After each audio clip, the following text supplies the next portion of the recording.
Welcome to all in Virtue physics classes. आज की class का टॉपिक है important properties of liquid helium. कई बार एग्जाम में क्वेश्चन आया हुआ है, लॉन्ग आंसर टाइप का यहाँ से क्वेश्चन आता है। फर्स्ट प्रॉपर्टी की हम बात करें विच इज डेंसिटी।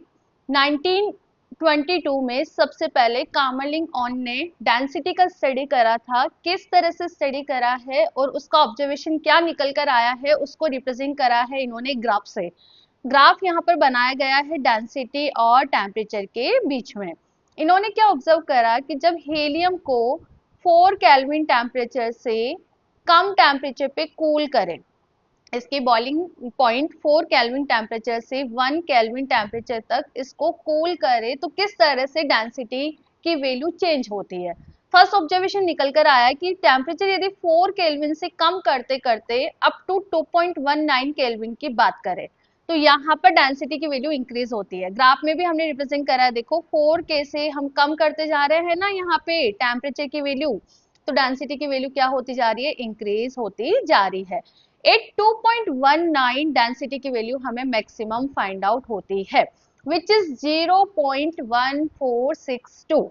ओके, इसके बाद और कूल करा हीलियम को, और कूल करा कहां तक, टेम्परेचर 1K तक। तो क्या ऑब्जर्व करा कि यदि हम 2.19K से और टेम्परेचर यदि कम करते हैं तो डेंसिटी की वैल्यू यहाँ पे डिक्रीज होना शुरू हो जाती है। ठीक है, इट मीन इट्स रिप्रेजेंट कि 2.19 केल्विन से कम टेम्परेचर पे हीलियम क्या हो रही है, यहाँ पर एक्सपेंड हो रही है। एग्जाम में ये डायग्राम बनाना और इसके साथ साथ थ्योरी में क्या मेंशन करना है। Kamerlingh Onnes in 1922 found that when liquid helium is cold below its boiling point 4.2 kelvin to 1 kelvin something unusual happens. यहाँ पर क्या रिजल्ट निकल कर आते हैं, from 4.2 kelvin up to 2.1K density increases. यहाँ पे मेंशन करो डेंसिटी इंक्रीजेस। ठीक है, डेंसिटी यहाँ पर क्या हो रही है, increases and reach a maximum value of 0.1462 ग्राम पर सेंटीमीटर क्यूब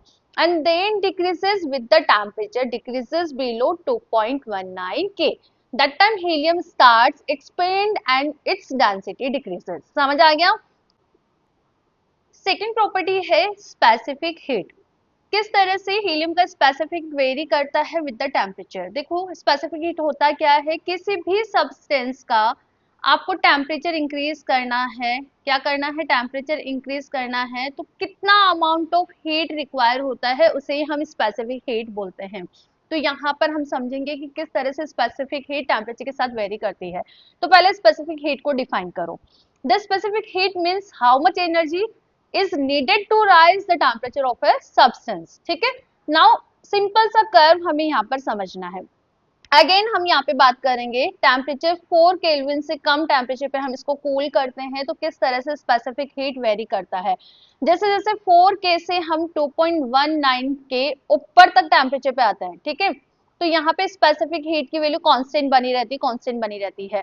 एट 2.19 यहाँ पर अब्रप्टली चेंज हो जाती है और हमें यहाँ पर maximum density find out, maximum specific heat find out होती है। जिस तरह से 2.19 पे हमें मैक्सिमम डेंसिटी मिल रही थी उसी तरह से 2.19 पे हमें स्पेसिफिक हीट की वैल्यू भी मैक्सिमम मिलती है।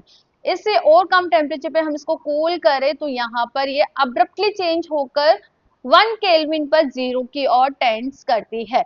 इस तरह से ऑब्जर्वेशन पर हमें कर्व जो फाइंड आउट हो रहा है वो एक ग्रीक वर्ड लैम्डा की तरह दिखाई दे रहा है। किसकी तरह दिखाई दे रहा है, ग्रीक वर्ड लैम्डा की तरह दिखाई दे रहा है।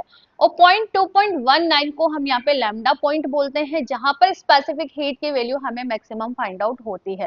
ठीक है, तो एग्जाम में आपको ये कर्व बना के आना है और इसके साथ साथ क्या लिखना है, इधर देखो। When liquid helium is cooled from 4.2 Kelvin to 2.19 K, its specific heat almost remains constant. But at 2.19 K, there's a suddenly jump in specific heat and it's become very large. अब डायग्राम में देख सकते हो ना, ठीक है। After crossing 2.19 K, if we keep cooling, the specific heat start to decrease again and the temperature of the specific heat decreases. And the specific heat curve looks like Greek letter lambda, and therefore at the temperature 2.19 K at which the specific heat change abruptly, its point is known as lambda point. ठीक है,